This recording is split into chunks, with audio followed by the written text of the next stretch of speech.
Are the Simpsons somehow immune to the phenomena which is known as the Mandela Effect? In the nearly 30 years that the Simpsons have been on air, there has been many conspiracies surrounding the show.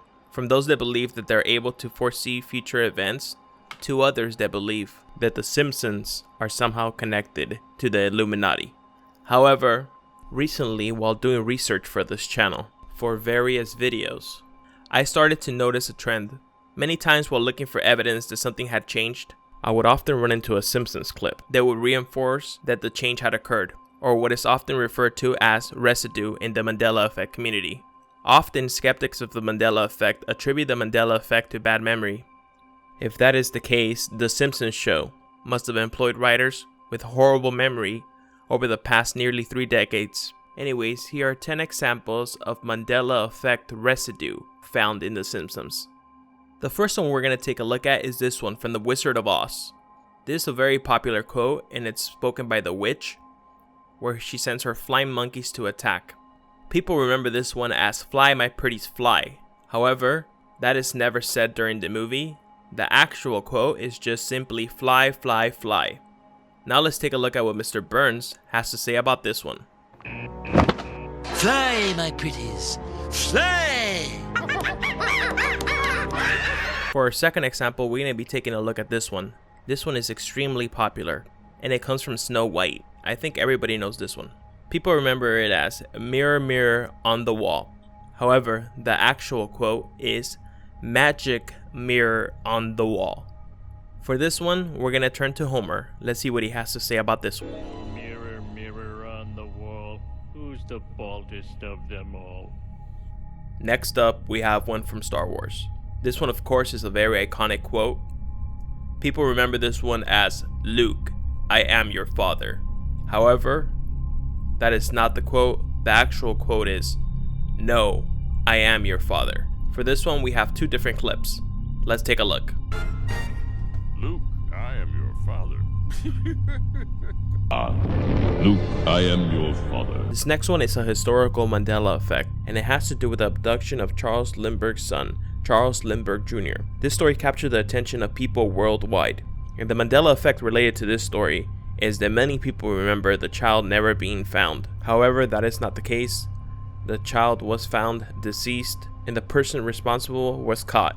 However, many people remember this case never being solved and remaining a mystery, and that is why jokes like the one Grandpa is going to deliver in the next clip makes perfect sense, only if Charles Lindbergh Jr. was never found, and his whereabouts remained a mystery. Alright, I admit it. I am the Lindbergh baby. Wah, wah, goo goo. I miss my fly, da da. Are you trying to stall? For this next one, we have a very famous quote from Crocodile Dundee. "That's not a knife. This is a knife." However, that is not the actual quote. The actual quote is, "That's not a knife. That's a knife." Let's see what the Simpsons have to say about this one. You call that a knife? This is a knife. Ooh, da. You call that a knife? This is a knife. That's not a knife.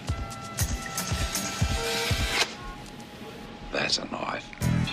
The next one is also a very popular Mandela Effect, is the one from Queen, "We Are the Champions." This Mandela seems to confuse a lot of people, so I'm going to try to be as specific as possible. This Mandela Effect has to do specifically with the ending of the song. These lyrics are said throughout the song. However, this Mandela only applies to the end of the song, to the original, most popular version, the original album version. It doesn't apply to any live versions, and it doesn't apply to any extended versions that have been created. Okay, now with all that said, this is the Mandela Effect. People remember the end of the song ending with "'Cause we are the champions of the world." However, that is no longer the case. The song does not contain "of the world" anymore. The song just ends. The lyrics are gone. That part is completely gone. However, the vast majority of people remember those lyrics being there. And I'm going to play a clip from James Corden's Carpool Karaoke. Pretty sure all of you are familiar with this. It's a segment in his show when he has a celebrity sing karaoke in his car. Anyways, check it out. And right after, I'm gonna play the relevant clip from The Simpsons. We are the champions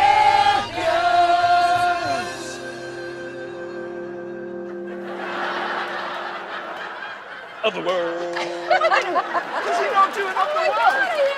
I always thought he did an of the world. Crazy. Does really he? should have. That's really rough, man. I am the champion. I am the champion. No time for losers, 'cause I am the champion of the world. This next one has to do with this. During one of my updates, I asked this question: do you guys remember a portrait of Henry VIII eating a turkey leg? Similar to the one on the left. Of course, many people do. However, there is no such painting. However, Homer did play Henry VIII in The Simpsons, and we have these images from that episode.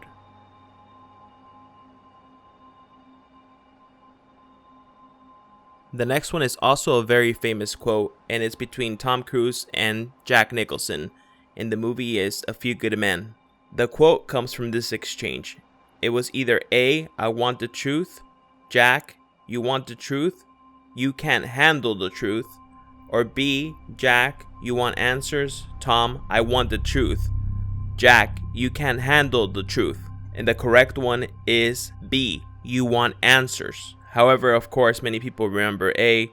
They just cut it down to you want the truth, you can't handle the truth. And for this one, we have two different clips from The Simpsons, and here they are. You want the truth? You can't handle the truth! We want the truth. You want the truth? You can't handle the truth. No truth handler, you. This next one was also in one of my recent updates, and it's an Al Pacino quote, and it's from the movie And Justice for All. And I gave these two options. It was A, I'm out of order, you're out of order, this whole courtroom's out of order. Or B, you're out of order, you're out of order, the whole trial is out of order. And the correct one was B. But of course, many people remember A. Correct answer meaning what it is in this current reality, timeline, dimension, universe, whatever it is that you subscribe to if you do believe in the Mandela Effect. There's many theories, of course. Anyways, for this one, it's Homer again. Let's take a look at what he has to say about this one. I'm the one out there every day putting his ass on the line, and I'm not out of order. You're out of order. The whole freaking system is out of order. To go free, then something really wrong is going on. Mr. Kirkland, you are out of order. You're out of order. You're out of order. The whole trial is out of order. Before I get to my final example on the list, I believe there is an example that is not actually on the list, but it deserves an honorable mention that I wanted to include originally, but I don't think it's clear-cut enough to whether or not it's specifically related to this Mandela effect, but I do believe it might be, so I'm just gonna go ahead and show it to you guys anyways, and then I'm gonna show you the last example that I have for you guys. And it has to do with Moonraker and Dolly's braces. Of course, probably a lot of you are familiar with this now. This Mandela effect has to do with the fact that Dolly had braces in Moonraker and she no longer has them. It's part of a crucial scene in the movie where she meets Joss and has an instant love connection with him. During the scene, he smiles and you can see his metal teeth, and she smiles back, and many people of course remember her having the metal braces, and they form an instant love connection because of that. However, in the opinion of many people, the scene no longer makes any sense since she doesn't have the braces, and there shouldn't be any instant love connection any longer. Now let's take a look at the clip from The Simpsons. In this one, we have Comic Book Guy. He meets this girl, I believe her name is Comic Book Girl. At first they're not attracted to each other. She smiles, she has the braces, and there appears to be some kind of instant love connection. What do you guys think? Do you guys think this one's related to Moonraker, or it's just unrelated? And finally, for this last one, we're going to be talking about how many people were inside the Kennedy car. First of all, I want to say that this particular Mandela effect doesn't affect me. I remember there was 6 people in the car. However, it is very popular, so I'm going to show you guys what I found about it anyways. For those that remember 4 people in the car. For this one, let's take a look at the clip. During the episode, Homer travels through time with Abraham Lincoln to stop the events from unfolding. and we could see the motorcade approaching. And if we zoom in, we could see that there is only 4 people in the car, which is pretty interesting even if you don't particularly believe that there was only 4 people in the car. However, due to the nature of the Mandela effect, both people that remember 4 people in the car and 6 people in the car might be correct at the same time. That is just the nature of the Mandela effect. Anyways guys, that's it for today. I hope you enjoyed that video. If you did, please be sure to hit that like button and subscribe if you haven't already done so. And also be sure to check out our other content. We have plenty of other Mandela effect videos. And I'll catch you guys on the next one.